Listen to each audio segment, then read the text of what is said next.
دوستانو سلامونه. په دې ویډیو کې درته نن زه په واتس اپ ګروپ کې د یو بل ممبر یا نفر اضافه کولو طریقه درته ښیم.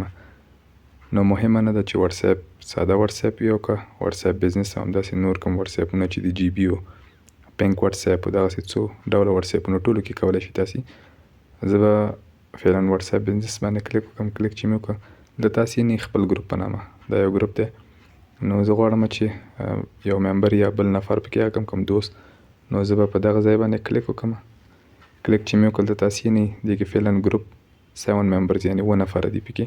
نو زه که غواړم چې بل نفر اضافه کړم په اډ پلس دغه علامې باندې به دې ځای باندې به کلیک وکړم. کلیک چې مې وکړ هر نفر چې تاسې غوښته مثلا چې دې ګروپ ته اضافه کړئ نو تاسې کولی شئ. او زه غواړم دغه نفر پکې اضافه کړم. په دې هر نمبر چې تاسې اضافه کول غوښته هغې باندې به کلیک وکړئ په دا ډول. هغه نه وروسته به بیا په دغه ځای باندې په دې ټک مارک باندې کلیک وکړئ. نو دې سره تاسې لیدلی شئ یو اډډ دا نمبر پکې اضافه شو.